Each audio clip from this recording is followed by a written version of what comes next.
And we are live. Hello and welcome to episode 10 of Beyond the Meat. I'm Jessalyn, I'll be your host, and today I have the pleasure of chatting with Katie Kelly, aka Little Bit of Fit. For those of you who don't know, Katie is a Hoosier farm girl, a Purdue graduate, a lover of CrossFit, a registered radiologic technologist, a nutritionist who specializes in sports nutrition, IBS, IBD, and disordered eating. She's also a speaker, a writer, a cat mom, and she loves helping people figure out how to blend life and fitness in a way that best fits their individual needs. So let's bring her on. Thank you so much for joining.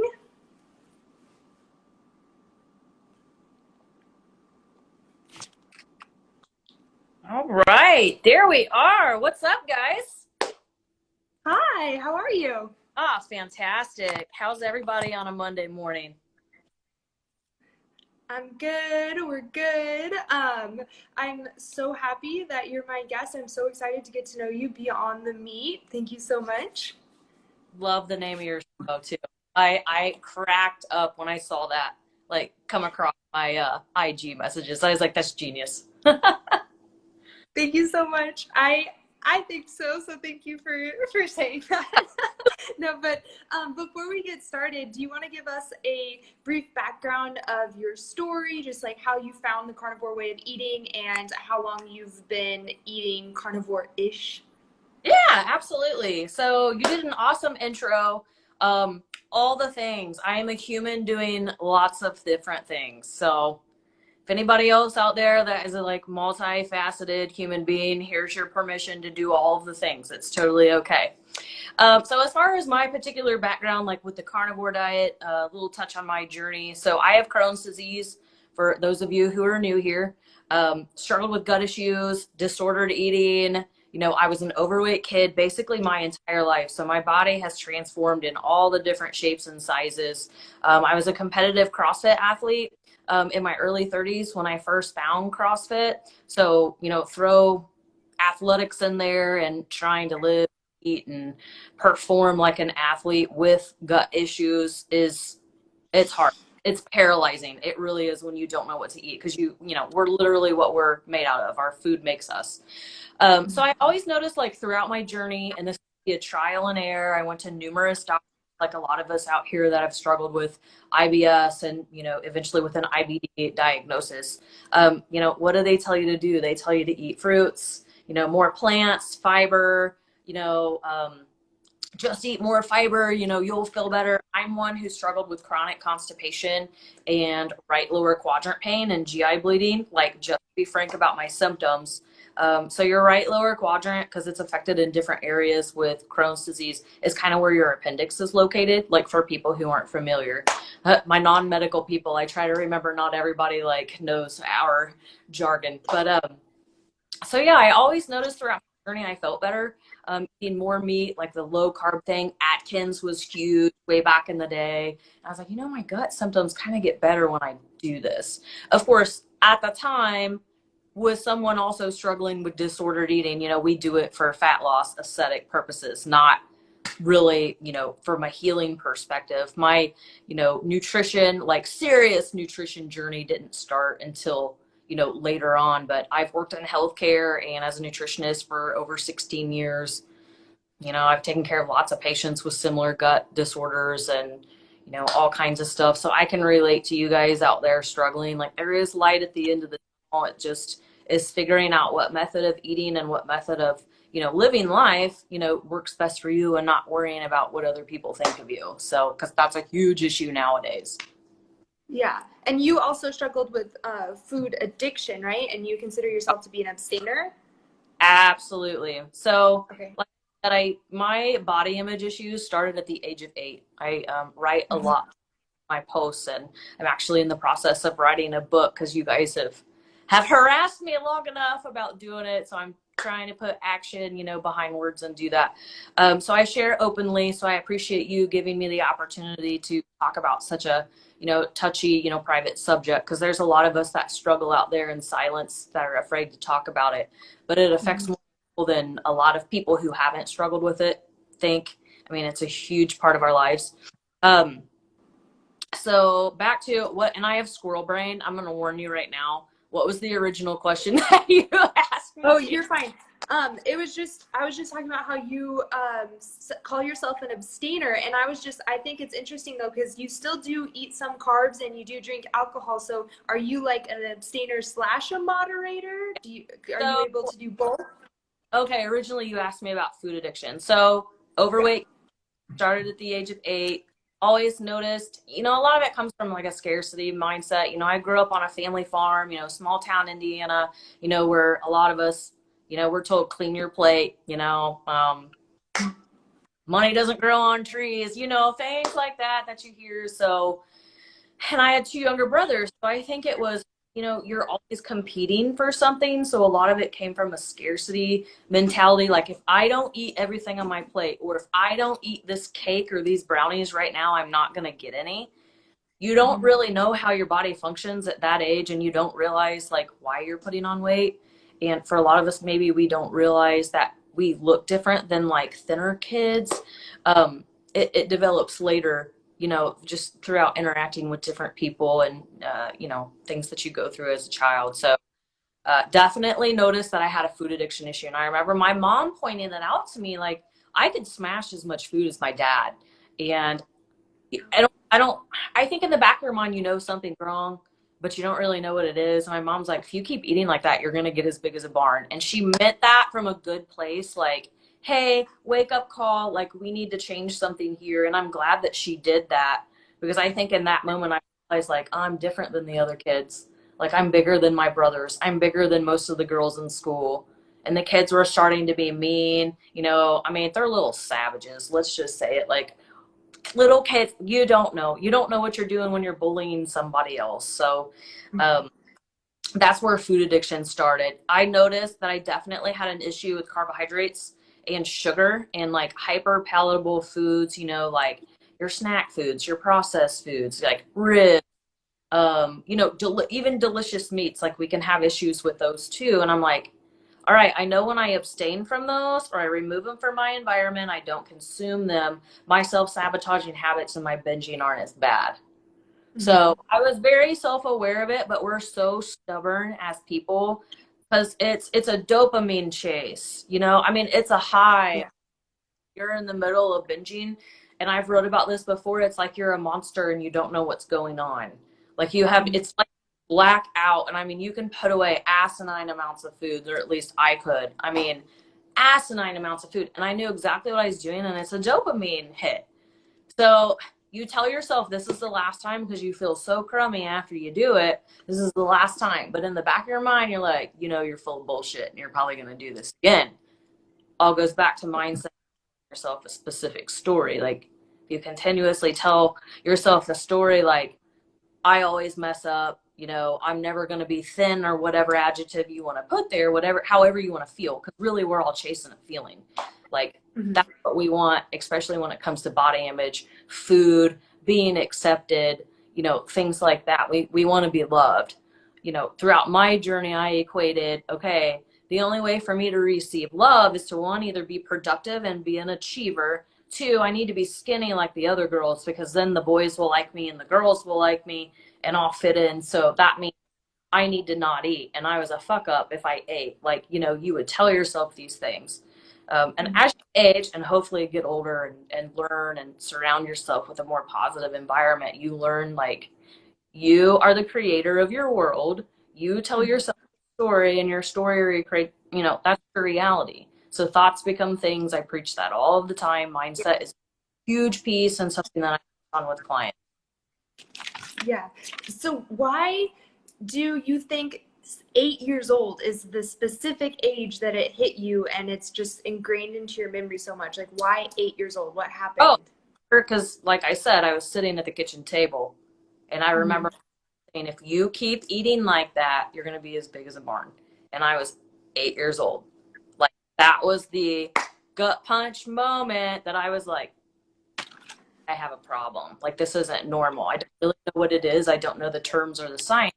obviously at 8 years old, but I know that I have a problem. And I know that kids treat me differently because I'm bigger. My brothers are skinnier.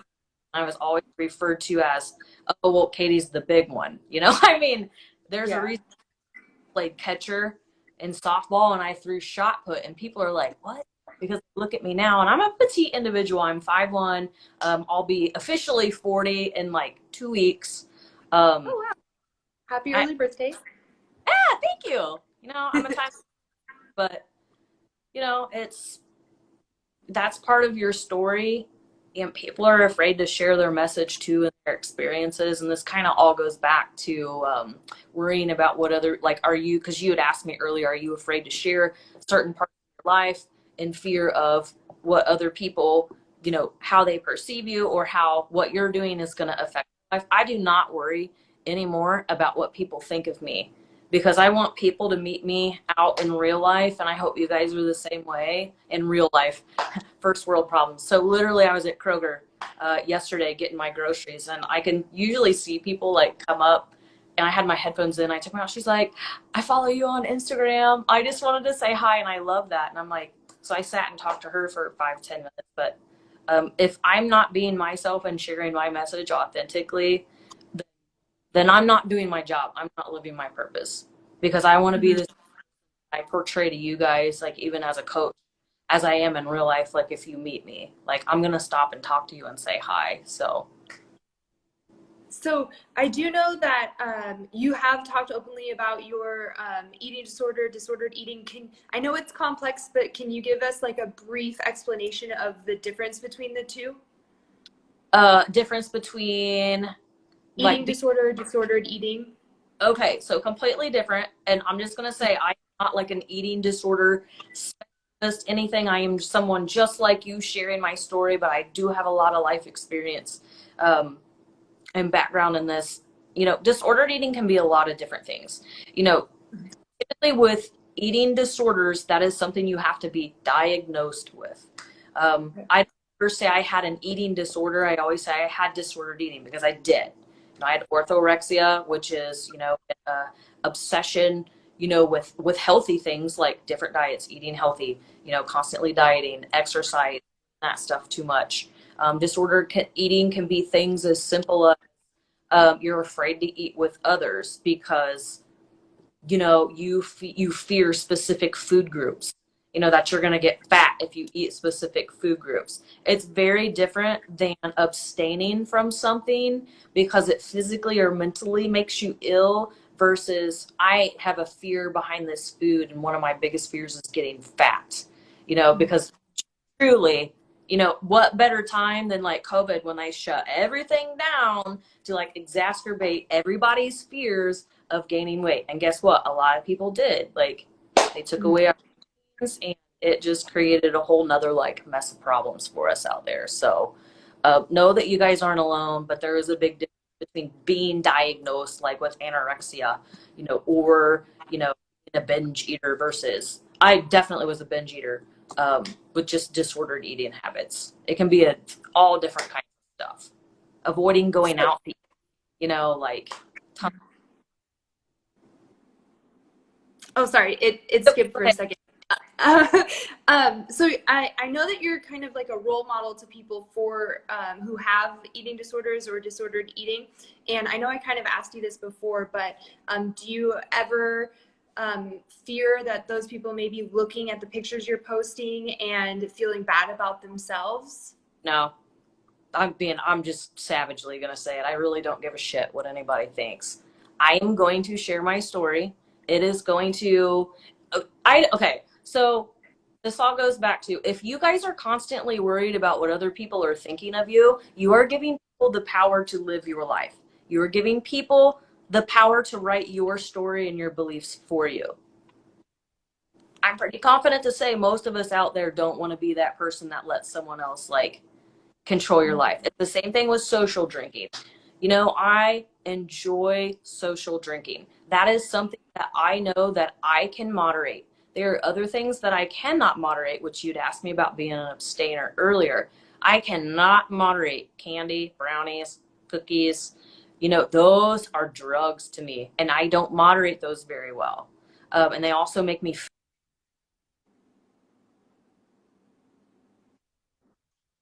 I am thankful that I can moderate those. I can have 2 to 3 cocktails, hydrate myself, be social, hang out with other people, and I'm fine.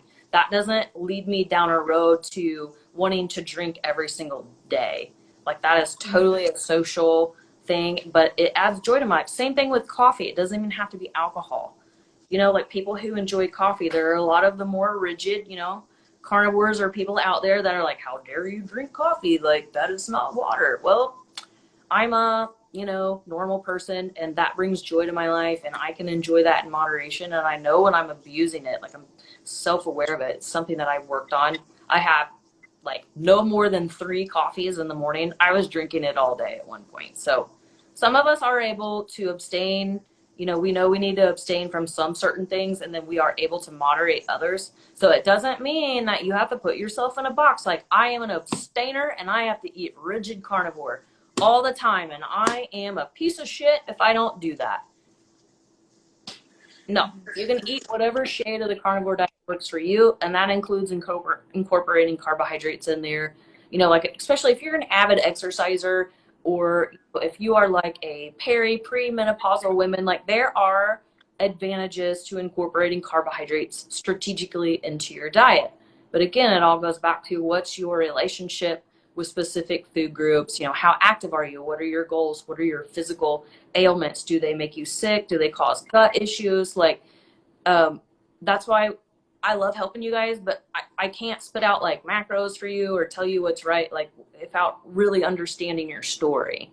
But you can choose whatever shade of whatever diet. It doesn't have to be carnivore. And I talked to a vegetarian on here earlier and she's like, I love your, account because you let everybody eat what they want.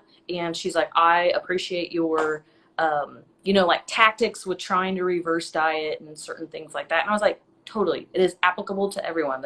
We are just unapologetically sharing our journeys and we are free to eat whatever diet we want.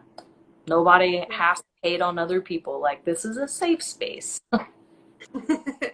And I do know that you love CrossFit.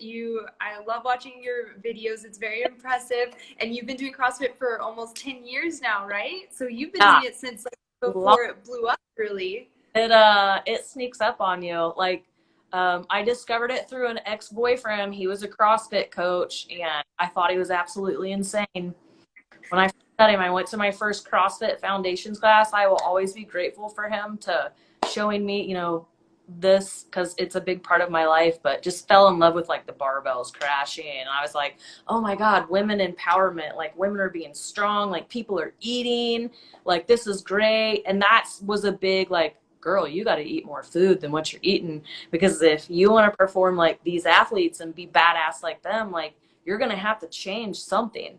But still at that point, I really wasn't sure like what the right diet was for me. And I was still trying to like prove my worth like in other ways, like, oh, I need to set PRs on my barbell or I'm not good at and now like I don't care. Like I just work out and do whatever I love. I'm getting ready to try F45 with a girlfriend because she's trying to get started on her fitness thing. And I'm like, dude, I love it. I love moving my body and working with other people that like to do the same thing. So whether you do CrossFit or yoga or running or whatever your thing is, like just be active and love what you do. Because eventually longevity really needs to be a goal.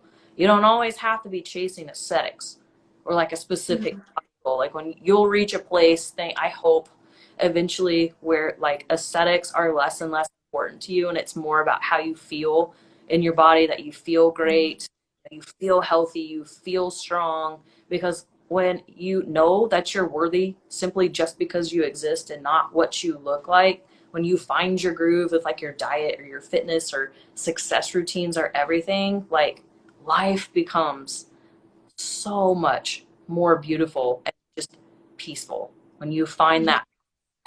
So I hope everybody out there finds their thing.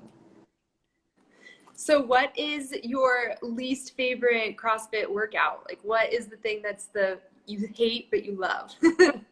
It don't matter what it is. Like you can look at a workout and be like, man, this is going to be a piece of cake. It never is. with with, CrossFit. with It, CrossFit, yeah. I would say movements that I struggle with the most. I don't push weight on my barbell as much anymore. Like I'll push myself to a degree, but I don't have a reason to like back squat 200 pounds. Like that's not my goal. I just want to be strong and healthy and I don't beat myself up. I'm not half as strong as I was when I was first started. And, I was training with intent, to set PRs and see what my body can do. I know what my body can do now, and I don't have any desire to push myself to that degree. Um, but I'd say super heavy weights that are programmed in a workout can be mentally challenging when you're an achiever and you naturally want to push yourself, but just knowing how to modify with lighter weights. Wall balls, I am not a fan of. It is not a short person movement that is easy. Like have easier time. I love muscle ups and any kind of like gymnasty, we call it, movements, because I'm smaller. My body kind of fits the like gymnast profile. And trust me, y'all, I've had people say, "Oh, were you a cheerleader in high school, or were you a gymnast?" I'm like, "No, y'all, I was in the FFA, and I was told I was too fat to be a cheerleader." So no, this shit did not come easy for me. It's just something that I worked on throughout time. I couldn't do one pull up when I started CrossFit. Wow. One unassisted pull up, and it was devastating. Like my ego took a really big punch because I was like, oh yeah, I'm fit. Like I've been doing workouts. Like I can run, like body pump classes and stuff like that. Like you don't know what real strength is or like intentional strength training until you transfer into like a training program or a group program like that to show you the right way to do it. Dude, it was an slap for sure. Even now, like still, I mean, I laugh about it. I have a great time when I work out, but like bar muscle ups, I still struggle with those. I chicken wing all of them, but I'm like, you know what? I'm almost 40 years old and I can still do this and I'm happy. I And so I would love to talk a little bit more about mindset now. I love that you say that you have this moment where you knew you were the main character of your story and you kind of just decided to own it and just be just unapologetically you. So can you describe that moment? Like what led to the moment and what was the trigger when you realized like, hey, I'm the main character?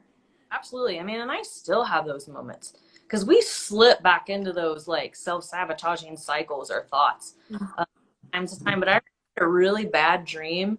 And I remember waking up and I was just reflecting on it because I try to reflect on my dreams. I have some really weird ones. So some days I'm like, Katie, what did you drink? No more peanut butter whiskey before you go to bed. What did you do?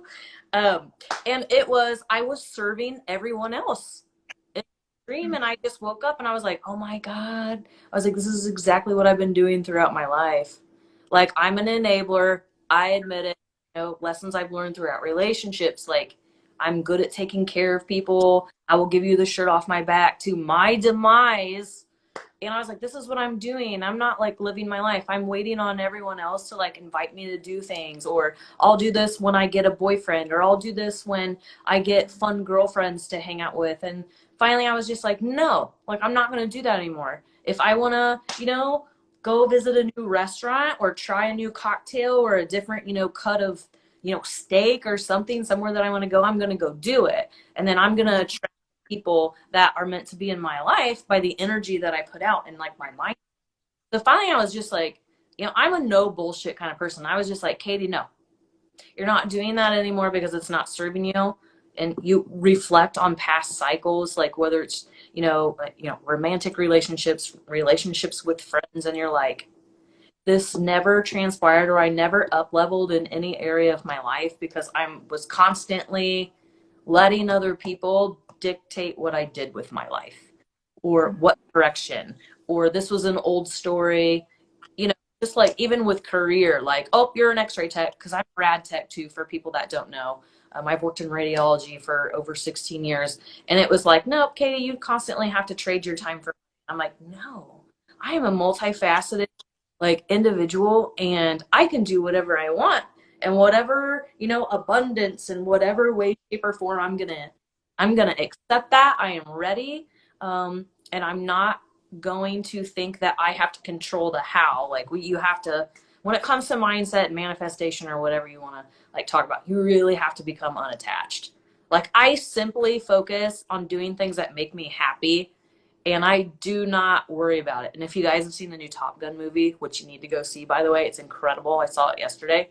A piece of it they said was like, don't think about it, just do it. And I was like, that's freaking genius. Because like all the good, for the most part, that has happened in my life, you know, speaking from my experience, is when I simply did what made me happy.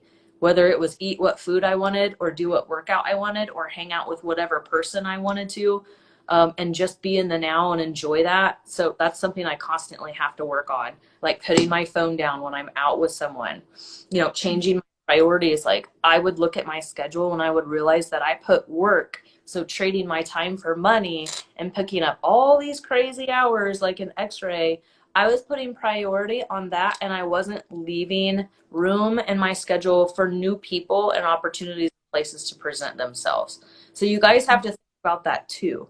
Like where are you not leaving areas, you know, to open up the things in your life that you want? So I'm going down part-time. I only have a couple more weeks of full-time and x-ray, and I'm doing more, you know, speaking gigs, working with different businesses on just branding and social. And, you know, anybody who wants to chat about that, I'm the biggest social media nerd everywhere. Like I love it. I love connecting with people. So doing different things like that. And I enjoy writing. I love writing blogs for you guys. I write every day. I have a newsletter. Those are things that I enjoy doing. So those aren't things that I particularly want to outsource, you know, when it comes to like business and stuff like that. I don't want to outsource the things that I love. And Yeah. if that's my craft. So you guys will figure out that too. Cause I know a lot of you are getting into health coaching too. I know especially a lot with like my carnivore crowd. And I've had a lot of questions just about how to gain influence, social branding, things like that. Like do what you love, do what you're good at. And don't think about it. Just do it. Like, don't worry about the how. It'll all take care of itself. I promise. So I would love to talk to you more about your writing, and I know you love journaling. I am extremely curious. Do you keep old journals and do you ever revisit them? I can't say like my journaling, which I did the old school, like write in a journal. I have a scheduler. Like if something pops into my mind and I'm like, ooh, I really like that quote, I'll write it down like as a remembrance. But like my notes page in my phone, like I'll jot things down. I'm a huge audiobook and podcast nerd. So, and I'm a doer. So I do better retaining information when I'm doing things like multitasking. So cleaning my house, I listen to a podcast. I'll jot things down on my notes page. That'll give me inspiration for blog posts, Instagram posts. I don't plan my social, so people have asked me that. I am an intuitive person, so I listen to whatever message I feel like I need to share, or I'll get questions from you guys. I get a lot of ideas from questions that you guys ask me on social, and that's what I will craft my posts. And I don't just limit it to nutrition. Like life isn't just food and fitness. Like I've said, I'm all about blending, you know, life and fitness. Like you can find your blend. And I post about all different kinds of stuff because we all struggle with the same things. Like I'm not going to put myself in a box and like only talk about. So, oops, sorry And about that. I and you were a science major in college, right? Was science your favorite Yeah. subject or? Yes. So I have a bachelor's in science from Purdue University. So I did that first. I actually worked in pharmaceutical sales for a little while. It just wasn't my thing. I didn't feel like I was really helping anyone. I think I was too young for a job like that at that time. So I've had lots of different jobs. I was a vet tech. You know, I got married super young. You know, if you want to get personal, like right out of school, I just turned 22. You don't know yourself at 22 years old. Um, so we were married about 6 years. That's when I got into the hospital because I was like, we needed health insurance. So I had to get a job because he was a farmer, you know, with health insurance. That's how I got into it. And I just kind of let life roll and go wherever. And trust me, it's been a hot freaking mess. I say that in a good way now, but my life is, I learned something from every season of my life and I'm grateful for it. So, but And you listen to you mentioned that you like to listen to things while you're like cleaning and stuff. And I think you talked about before having dance parties in your kitchen. So what's your favorite music to jam out to? just the other day, So again, do what makes you happy. I was like, man, I just feel like I was in a good mood. I was getting ready to go downtown. I was waiting on my girlfriend to come. I was like, okay, I need to multitask. I was like, so I'm going to clean, just turned on some music. My neighbor was laughing at me. I love him. He's a tequila salesman, one of my favorite people ever. And I directly can stare like into his patio door. So like we'll laugh, and everybody like where I live is fantastic. But he's like, yeah, I saw you in there cleaning and dancing. I was like, heck yeah, dance party, do what makes you happy. So And I know you've talked a lot about how you constantly have to have things going on. But do you ever just like have a quiet moment? Like, do you ever meditate or anything like oh that? yeah. Or So my morning time, I've been better about that's when I get most of my work done. I'm very productive in the mornings, so I'll have my mindful moment in the mornings. Kind of a new routine, like I'll write and just kind of think about things. I have gratitude every morning. I name off at least like 3 to 5 things I'm grateful for.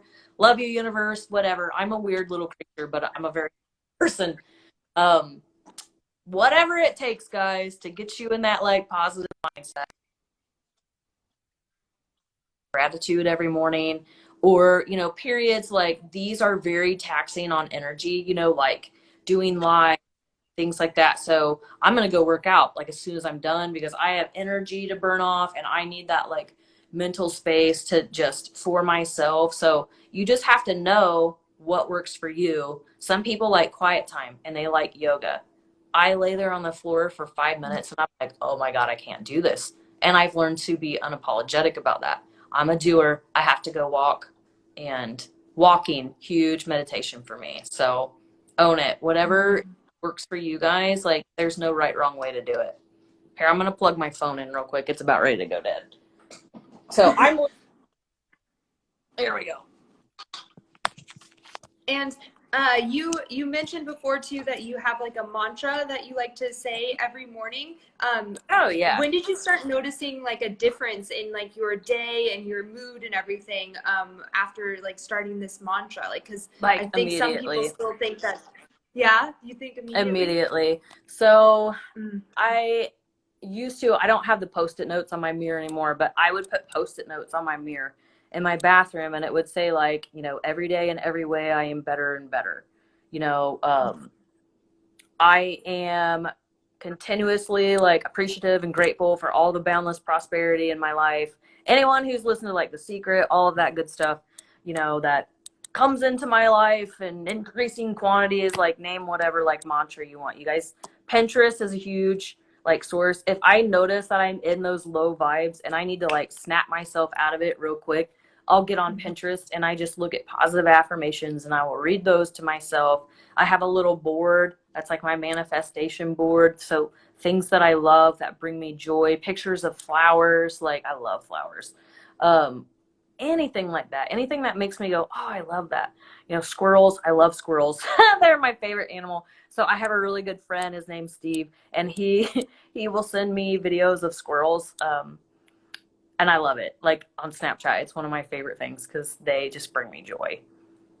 My friends are awesome. I always say I have such a blessed group of friends, and I hope that you guys find people that just bring so much joy into your life. Whether it's romantic, not friends, it don't matter. Like, just love people and let people be who they are. So I just have a few more random quick Yeah, questions for you. absolutely. So sunrise or sunset? Oh, sunrise, early bird. Mm. What's your favorite alcohol if you could only drink one alcohol for Ah, the rest of your life? all of them. No, I'm kidding. So right now, I'm a huge fan of Screwball whiskey. It's a peanut butter whiskey. Luckily, it doesn't really bother me. It does has carbs in it. People are always like, doesn't it have carbs in it? Guys, if you're an active individual and you manage your food properly and you're a moderator when it comes to alcohol, like a couple cocktails are not going to kill you. Your body knows what to do with carbohydrates. Just make sure it's something that you can moderate. So, Screwball whiskey, hands down, love it. Drink it straight from the bottle. What's your favorite quote? Favorite quote? God, I have a lot of them. There's one that I love that talks about, and I can like picture it, but it's like, what is it? Something that if I wait till the end of my life, I hope that I can say that I used everything that God gave me. Irma Bombeck.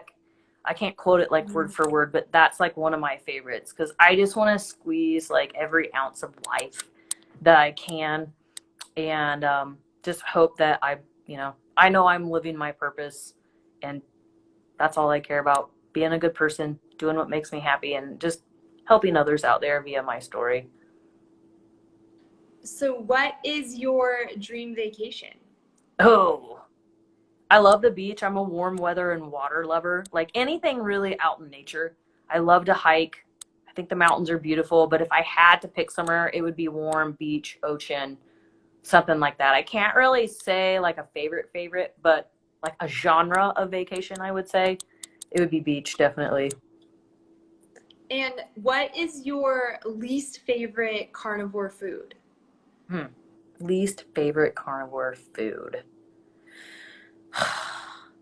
Organ meat. I Organ just meat? don't like it. Nope, I tried it. My body doesn't like it either. I don't digest it well. Tried it. But I mean, really, I love meat, but I'm not a huge fan of organ meat. Don't like it. And finally, do you have any hidden talents? Oh, that could go down so many rabbit holes. Hidden talents. I don't know if I have any hidden talents. I can't think of any that I hide. I don't know.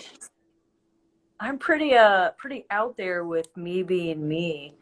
So I what's a don't talent that I don't you're really sing. proud of? A talent that I'm really proud of, my Mhm. ability to make people feel something via the words that I write. That's probably my biggest. It's huge therapy for me. And I know a lot of people struggle with just writing. It just comes very easy to me. Just putting emotions into words and just, you know, helping somebody feel something out there that's going to help them positively in their life. I'd say that connecting with people is probably I am very grateful for that gift. Well, that's all the questions that I have. If you guys Awesome. have any questions, type them in the comments real quick. And while that's happening, Katie, where can people go to follow your journey, read your blog, watch your YouTube, and where can they go? Yeah, absolutely. So all of my information lives in the link in my Instagram bio. If you guys click there, it'll have everything. My YouTube, applications to coaching, my coaching FAQs, all different things. I have a meat and macros guide. So for people who are like, I can't afford coaching, I wrote a 354-page guide with everything I've learned throughout my carnivore journey. I've been carnivore for about 3 years, been a nutritionist and worked in healthcare for over 16, is in that guide. It's super affordable. It'll tell you everything you need to know in the link in my Instagram bio. So littlebitoffit.com. So kind of like my Instagram handle. If you guys Google things, I will pop up, I promise. That's where I write my blogs, and I will transfer a lot of my Instagram posts into blogs. Some people like blog posts better. I have a daily email, which you can sign up for also in the link in my Instagram bio. My meat bars are a big thing, like as far as a quick, easy carnivore food. So if you search hashtag meat bars, all different kinds of people have posted little things. Cook them in the air fryer queen. You can find all of that stuff on there.